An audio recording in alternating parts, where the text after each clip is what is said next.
అందరికీ praise దలాడండి. 1 year Bible completion అనే పవిత్ర ప్రయాణంలో నాతో కలిసి వస్తున్న అందరికీ సుస్వాగతం. ఈరోజు మన ప్రయాణంలో 110వ రోజైన ఏప్రిల్ 20వ తేదీ వాక్యాంశాలు, మొదటి దినవృత్తాంతములు 23 నుంచి 25 అధ్యాయాలను ప్రార్థనాపూర్వకంగా మొదలు పెడదాం. మా ప్రియ పరలోకపు తండ్రి, మీ జీవ వాక్యంతో మమ్మల్ని మరొకసారి మీ పాదాల చెంతకు తీసుకొచ్చినందుకు హృదయమార వందనాలు. వినగలిగే చెవి, గ్రహించగలిగే హృదయాన్ని మీరు మాకు అనుగ్రహించండి. ఈ వాక్య భాగాలు వింటున్న ప్రతి ఒక్కరి హృదయాన్ని మీ సమాధానంతో నింపమని ప్రభువు పేరిట ప్రార్థిస్తున్నాను తండ్రి. ఈ వాక్యాంశాలు నిజంగా మీ హృదయాన్ని కూడా స్పర్శించినట్లయితే కమెంట్ బాక్స్లో ఆమెను చెప్పడం మర్చిపోకండి. మొదటి దినవృత్తాంతముల గ్రంథము 23వ అధ్యాయము. దావీదు ఏండ్లు నిండిన వృద్ధుడాయను కనుక అతడు తన కుమారుడైన సొలొమోనును ఇజ్రాయేల్ మీద రాజుగా నియమించెను. మరియు అతడు ఇజ్రాయేలీల అధిపతులందరినీ, యాజకులను, లేవీయులను సమకూర్చెను. అప్పుడు లేవీయులు 30 సంవత్సరములు మొదలుకొని అంతకు పై వయస్సు గలవారు కవిలలో చేర్చబడిరి. వారి సంఖ్య 38,000 పురుషులు. వీరిలో 24,000 మంది యెహోవా మందిరపు పని విచారించువారుగాను, 6,000 మంది అధిపతులుగాను, న్యాయాధిపతులుగాను ఉండిరి. 4,000 మంది ద్వారపాలకులుగా నియమింపబడిరి. మరి 4,000 మంది స్తుతి చేయు నిమిత్తమై దావీదు చేయించిన వాద్య విశేషములతో యెహోవాను స్తుతించువారుగా నియమింపబడిరి. గెర్షోను, కహాతు, మొరారీయులు అను లేవీయులలో దావీదు వారిని వరుసగా విభాగించెను. గెర్షోనీయులలో లబ్దాను, షిమి అనువారుండిరి. లబ్దాను కుమారులు 3. పెద్దవాడగు యెహీయేలు, జేతాము, యావేలు. షిమి కుమారులు 3. షిలోమీతు, హజీయేలు, హారాను.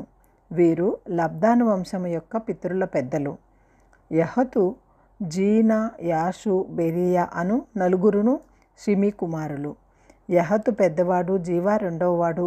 యేషునకును బెరియాకును కుమారులు అనేకులు లేకపోయిరి కనుక తమ పితరుల ఇంటి వారిలో వారు ఒక్క వంశముగా ఎంచబడిరి. కహాతు కుమారులు 4. అమ్రాను, ఇస్తాను, హెబ్రోను, ఉజ్జీయేలు. అమ్రాను కుమారులు అహరోను, మోషే. అహరోనును అతని కుమారులను నిత్యము అతి పరిశుద్ధ స్థలమైన వస్తువులను ప్రతిష్ఠించుటకును, యెహోవా సన్నిధిని ధూపము వేయుటకును, ఆయన సేవ జరిగించుటకును, ఆయన నామమును బట్టి జనులను దీవించుటకును ప్రత్యేకింపబడిరి.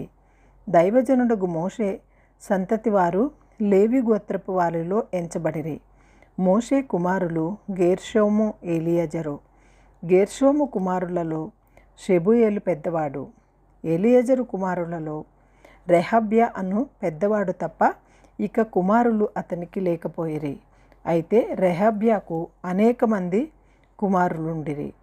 ఇస్సారు కుమారులలో షెలోమీతు పెద్దవాడు. హెబ్రోను కుమారులలో ఎరియా పెద్దవాడు, అమర్యా 2వవాడు, యెజేయేలు 3వవాడు, ఇష్మాయాకు 4వవాడు. ఉజ్జీయేలు కుమారులలో మీకా పెద్దవాడు, యెషయా 2వవాడు. మొరారి కుమారులు మొహలి, మూషి. మొహలి కుమారులు ఎలియాజరు, కీషు. ఎలియాజరు చనిపోయినప్పుడు వారికి కుమార్తెలుండిరి గాని కుమారులు లేకపోయిరి. కీషు కుమారులైన వారి సహోదరులు వారిని వివాహం చేసుకునిరి. మూషి కుమారులు 3, మహలి, ఎదైరు, ఎరీమోతు. వీరు తమ పితరుల ఇంటి వారిని బట్టి లేవీయులుగా ఎంచబడిరి. పితరుల ఇండ్లకు పెద్దలైన వీరు 20 సంవత్సరములు మొదలుకొని అంతకు పై వయస్సు గలవారైన తమ తమ పేరుల లెక్క ప్రకారము ఒక్కొక్కరుగా ఎంచబడి యెహోవా మందిరపు సేవ చేయు పనివారై ఉండిరి. ఇజ్రాయేలీల దేవుడైన యెహోవా తన జనులకు నెమ్మది దయచేసి ఉన్నాడు కనుక వారు నిత్యము యెరూషలేములో నివాసము చేయుదురనియు, లేవీయులు కూడా ఇక మీదట గుడారమునైనను దాని సేవ కొరకైన ఉపకరణములనైనను మోయ పనిలేదనియు దావీదు సెలవిచ్చెను. దావీదు ఇచ్చిన కడవరి ఆజ్ఞను బట్టి లేవీయులలో 20 సంవత్సరములు మొదలుకొని అంతకు పై వయస్సు గలవారు ఎంచబడిరి.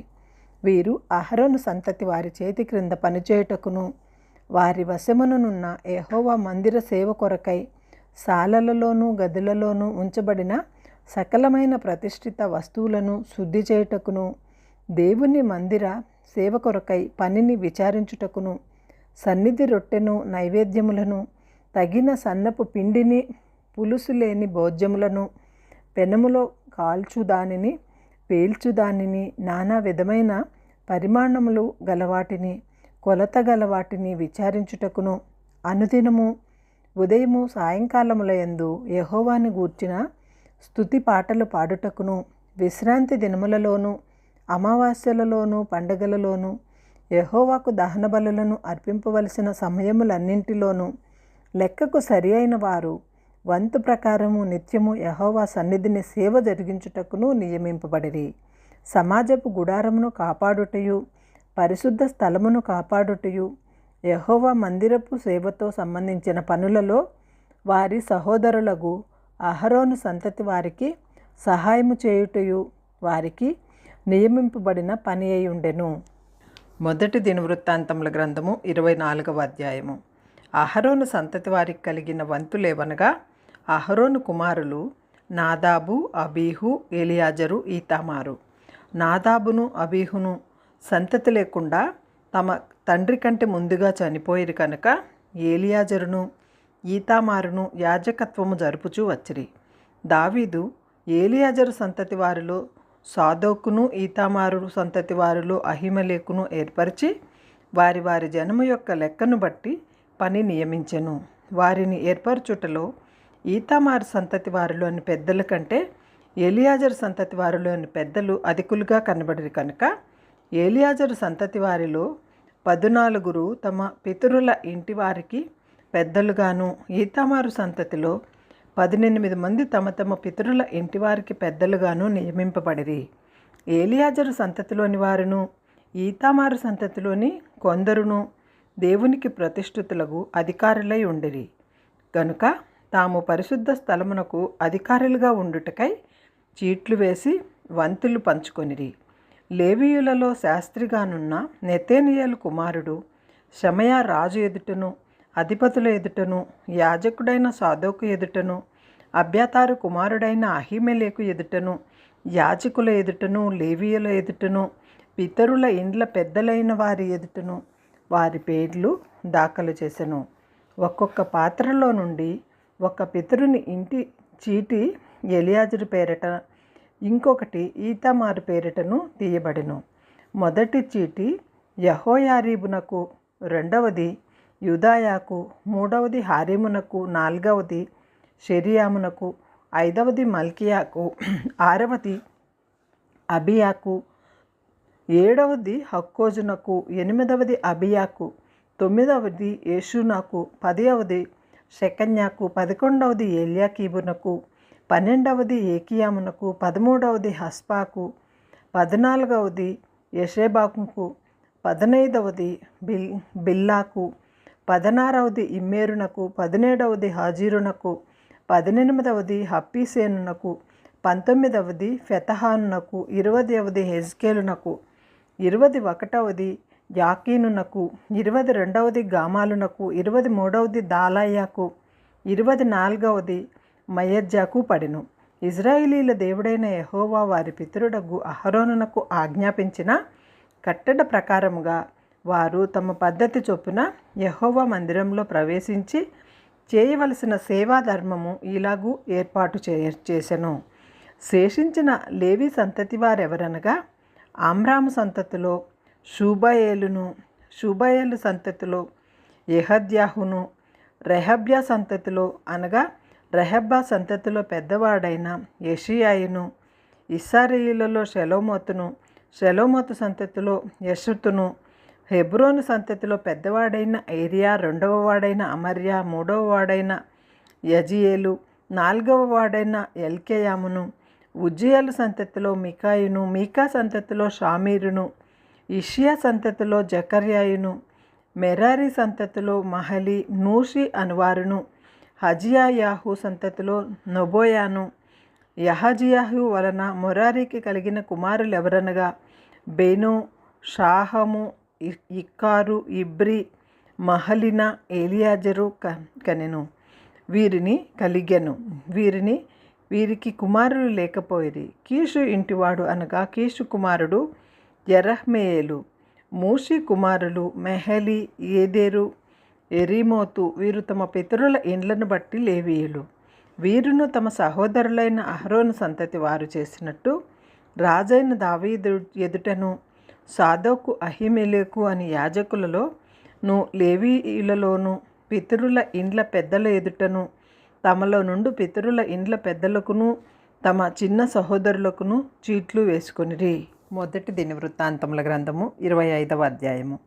మరియు దావీదును సైన్యాధిపతులను ఆసాపు, హేమాను, యెదుతూను అను వారి కుమారులలో కొందరిని సేవ నిమిత్తము ప్రత్యేకపరిచి సితారాలను, స్వరమండలములను, తాళములను వాయించుచు ప్రకటించినట్లుగా నియమించిరి.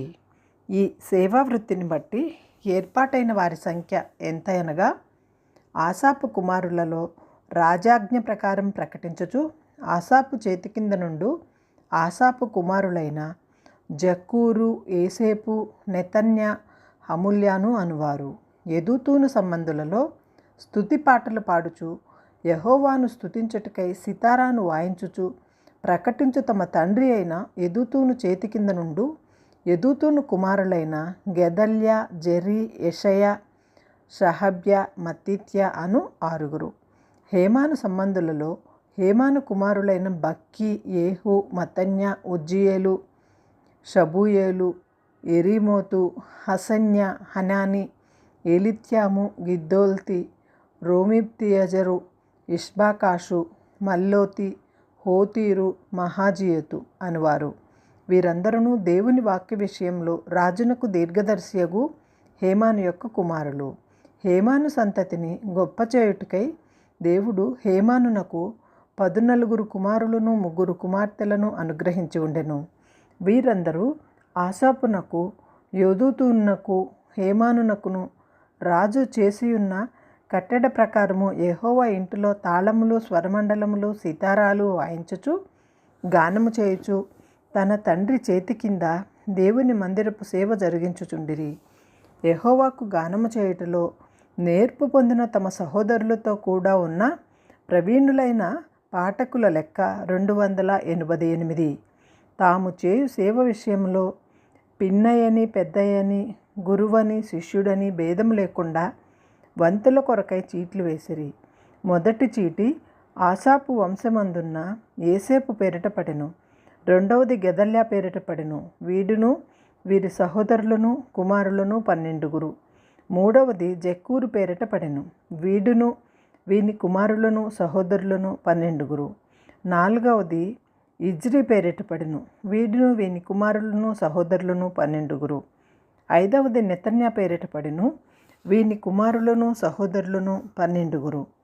ఆరవది బక్కియాహు పేరిట పడెను. వీని కుమారులను సహోదరులను 12. ఏడవది యెసల్యాలా పేరిట పడెను. వీని కుమారులను సహోదరులను 12. ఎనిమిదవది యెషయా పేరిట పడెను. వీని కుమారులను సహోదరులను 12. తొమ్మిదవది మత్తన్య పేరిట పడెను. వీని కుమారులను సహోదరులను 12. 10వది షిమి పేరిట పడెను. వీని కుమారులను సహోదరులను 12.